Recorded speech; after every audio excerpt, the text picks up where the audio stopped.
देखा बॉर्डर पे जब गए तो वहाँ बहुत गाड़ियों की लाइन लगी हुई है यूक्रेनियंस की, और कुछ बच्चों के स्टूडेंट्स की बसेस की लाइन लगी हुई है जो अभी तक कुछ 15-20 किलोमीटर दूर ही थे बिल्कुल बॉर्डर से, और हम 15-20 किलोमीटर पैदल चल के गए, बिल्कुल 15-20 किलोमीटर। यूक्रेनियंस की गाड़ियाँ थी, उनको प्रेफरेंस दी जा रही थी कि आप लोग आगे जाओ।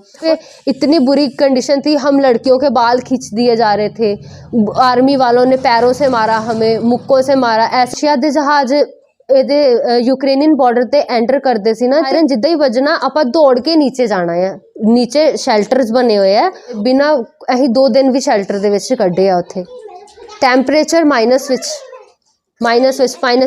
-15।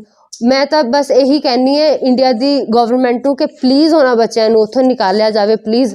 वो बच्चे बहुत ज़्यादा मुश्किल विच है, बहुत ज़्यादा मुश्किल विच है। असी बॉर्डर क्रॉस किया है, सानू पता आप किद्दां दे हालात विच कीता है। मेरा नाम चाहत नांगला है और मैं टर्नोपिल नेशनल मेडिकल यूनिवर्सिटी की स्टूडेंट हूँ और मैं 2nd ईयर में हूँ अभी।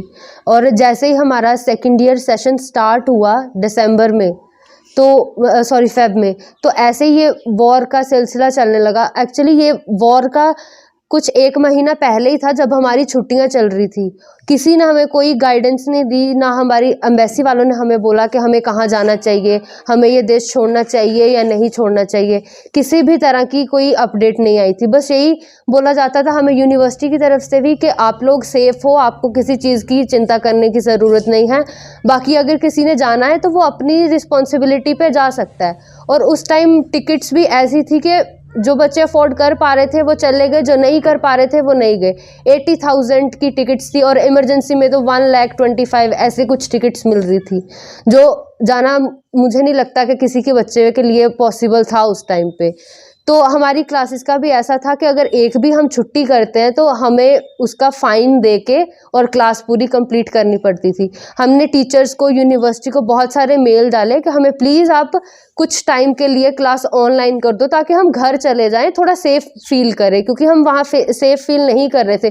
रोज़ कोई ना कोई न्यूज़ हमें मिल जा रही थी जिससे हम बहुत डर जाते थे डेली कि आगे क्या करेंगे, आगे क्या होगा डेली। और एक दिन तो अचानक से हमारी जैसे 1-2 क्लासेस हुई, उसके बाद हमें सुबह क्या बोलते न्यूज़ मिलती है कि कीव में बॉम्बार्डिंग हो रही है। तो उस टाइम हमारी इतनी ज़्यादा गंदी कंडीशन थी कि हम समझ में नहीं आ रहा था हम अभी कैसे क्या करें, हम घर जाएं, घर वालों को बताएं कैसे करें, घर जाना सेफ़ होगा अभी कि नहीं होगा। फिर उस टाइम पे हमने यूनिवर्सिटी वालों को बोला कि सर हमें अभी भी बताओ हमें जाना चाहिए कि नहीं, पर उन्होंने बोला कि नहीं अभी आप ऑनलाइन क्लास करो। उस टाइम पे भी वहाँ कीव में इतनी बुरी हालत थी, उस टाइम पे भी हमारी क्लास ली जा रही थी टर्नोपिल में।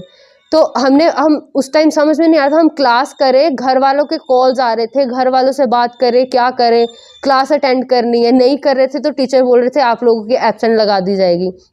कुछ टीचर्स थे जो हमारे साथ कोऑपरेट भी किए, उन्होंने बोला ठीक है आप 10-15 मिनट क्लास लगा लो, उसके बाद हम क्लास जल्दी फ्री कर देंगे। जब ये जंग शुरू हुई तब हालात कैसे रहे स्टूडेंट के? जब ये जंग शुरू हुई तो बच्चों ने तो ऐसा सोचा कि हम यहाँ बिल्कुल सेफ फील नहीं कर रहे हैं। उन्होंने यूनिवर्सिटी को मेल डालना स्टार्ट कर दिया कि सर अभी तो हमें एटलीस्ट निकाल दो, आप अभी तो हमें निकाल दो। पर उस टाइम पे भी टिकट्स के प्राइस बहुत हाई थे, बहुत ज़्यादा हाई थे। और बच्चों ने फिर खुद, क्योंकि यूनिवर्सिटी से कोई वो नहीं हो रहा था कि आप निकलो, वो तब भी हमारी क्लास ले रहे थे, बोलते कि ऑनलाइन क्लास कर लो। पर फिर बच्चों ने सोचा कि नहीं अब नहीं रह सकते यहाँ पे, तो हमने क्या करा, धीरे धीरे जो हमारे सीनियर्स थे उन्होंने प्राइवेट बसेस करना स्टार्ट कर दी कि हम किसी बॉर्डर के थ्रू, सुना था हमने कि बच्चे जा रहे हैं, तो हमने सोचा पहले कि पोलैंड के बॉर्डर पे जाते हैं। तो पोलैंड के बॉर्डर की कंडीशन बहुत बुरी थी, बच्चे जो 6-6 दिन के भी आए हुए वो भी नहीं गए हुए थे वहाँ से। तो हमने सोचा कि फिर शायद हंगरी और या ये रोमानिया बॉर्डर के पास चले जाते हैं, तो रोमानिया थोड़ा पास में भी लगा और थोड़ा लगा कि शायद वहाँ पे ठीक हो जाएगा। पर जैसे ही हम बस से जा रहे थे तो वहाँ हमें बस में भी कॉल बच्चों की आ रही थी जो ऑलरेडी रोमानिया बॉर्डर पे थे। वो हमें बोलते हैं कि आप लोग जैसे भी हो प्लीज़ यहाँ से वापस चले जाओ, रोमानिया बॉर्डर की हालत बहुत गंदी हो चुकी है, बच्चों को बिल्कुल भी जाने नहीं दिया जा रहा है यहाँ से। तो पर फिर भी हमने सोचा कि अगर हम यहाँ से अगर वापस चले गए तो शायद क्या पता हम वहीं पे रह जाएं, क्या पता वापस आ पाएँ नहीं आ पाएँ, क्योंकि उस टाइम पे भी सायरन वगैरह रोज़ बजते थे, रोज़ हमें बंकरों में जाना पड़ता था। तो इसीलिए हमने ये आइडिया बिल्कुल कैंसिल कर दिया कि हम वापस नहीं जाएंगे, हम बॉर्डर पार करके एकदम चले जाएंगे। बिल्कुल नहीं ये सोचा कि हम वापस आएंगे। हमें लगा कि अगर वापस आने लगेंगे तो वो हमारी बेवकूफ़ी होगी, पर फिर भी हम गए। हमने देखा बॉर्डर पे जब गए तो वहाँ बहुत गाड़ियों की लाइन लगी हुई है यूक्रेनियंस की, और कुछ बच्चों के स्टूडेंट्स की बसेस की लाइन लगी हुई है जो अभी तक कुछ 15-20 किलोमीटर दूर ही थे बिल्कुल बॉर्डर से। तो हमें बस वालों ने उतार दिया कि हम इसके आगे नहीं जा सकते, इसके आगे आप खुद जा सकते हो तो जाओ, हमारी कोई रिस्पॉन्सिबिलिटी नहीं है, आप बस से उतर जाओ। हमने उनको बोला कि भैया बहुत ठंड है बाहर, सर हमें आप प्लीज़ थोड़ा जा तो बस में रहने दो, या हमें थोड़ी थोड़ी देर लेके आगे चले जाने दो। हमने बोला कि आप जितने पैसे चाहिए हम सब बच्चे थोड़े थोड़े करके आपको दे रहे हैं, पर उन्होंने साफ मना कर दिया कि मैं नहीं जा सकता, मुझे भी खतरा है। फिर हम बच्चों ने सारे बैग उतारे अपने अपने, और हम 15-20 किलोमीटर पैदल चल के गए, बिल्कुल 15-20 किलोमीटर। वहां पे इतनी भीड़ हुई थी, इतनी ज्यादा भीड़, इतनी थोड़ी थोड़ी जगह में जहां भी हमें जगह मिलती थी वहां से घुस घुस के जाना पड़ रहा था, क्योंकि गाड़ियों ने सारी जगह ले ली थी, जो यूक्रेनियंस की गाड़ियां थी। तो फिर हम जब बॉर्डर पे गए तो बहुत बुरी कंडीशन थी। बच्चे तो मतलब ऐसे थे, कुछ बच्चे रो रहे हैं, उनको देख के हमें लगा कि नहीं हम तो शायद पार कर लेंगे, कि ये रो रहे हैं, हम तो अभी आए, हमें ताकत है, हम आगे जाएंगे तो हम कर लेंगे। पर वहां पे जैसे हम घुसने की कोशिश कर रहे थे वो बिल्कुल आगे नहीं जाने दे रहे थे। जो यूक्रेनियंस की गाड़ियां थी उनको प्रेफरेंस दी जा रही थी कि आप लोग आगे जाओ, और जो यूक्रेनियंस की गाड़ियां जा रही थी उनमें जो 5 सेकंड का टाइम मिल रहा था, बच्चे उसमें से घुसने की कोशिश कर रहे थे कि क्या पता हमें हमारा लक हो कि हम निकल जा सके यहाँ से, बस ऐसे ऐसे करके। पर वहां पे इतनी बुरी कंडीशन थी, हम लड़कियों के बाल खींच दिए जा रहे थे, आर्मी वालों ने पैरों से मारा, हमें मुक्कों से मारा, ऐसे ऐसे करके हमारे मतलब बहुत बुरा कंडीशन था। जो गन का पिछला हिस्सा होता है वुडन का, वो मारा बच्चों को, और पेपर स्प्रे का यूज किया, जिससे कुछ बच्चे बेहोश भी हुए। वहां पे खाने पीने की व्यवस्था थी वहाँ पे? वहां कोई खाने पीने की व्यवस्था नहीं थी, कोई किसी भी तरह की व्यवस्था नहीं थी। बॉर्डर पर कितने दिन रुके आप?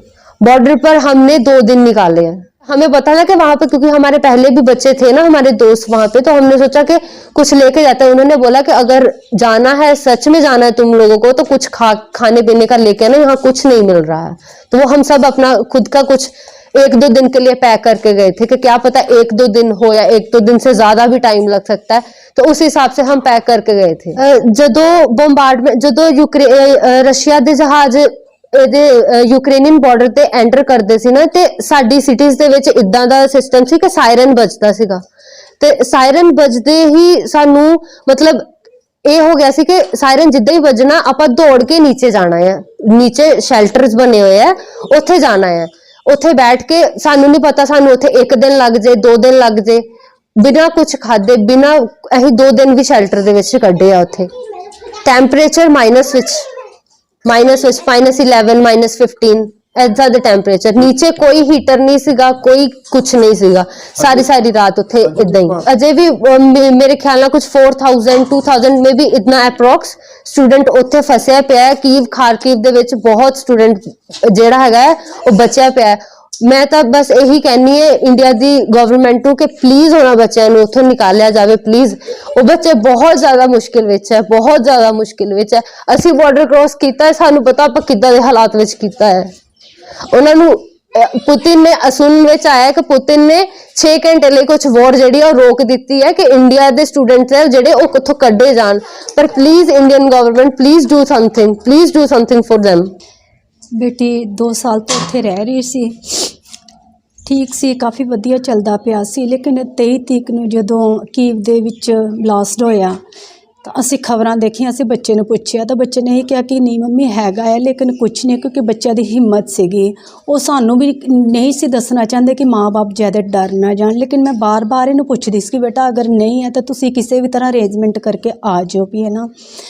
पर ये अंदरों अंदर टुट गई सी, लेकिन इधर मैनू तोड़ना नहीं सी चाहती। नहीं मम्मी असी ठीक हैं, असी सेफ हैं, असी सैल्टरां च लुके हैं, असी बंकरां विच लुके हैं, मतलब कि यही इन्हें कहना।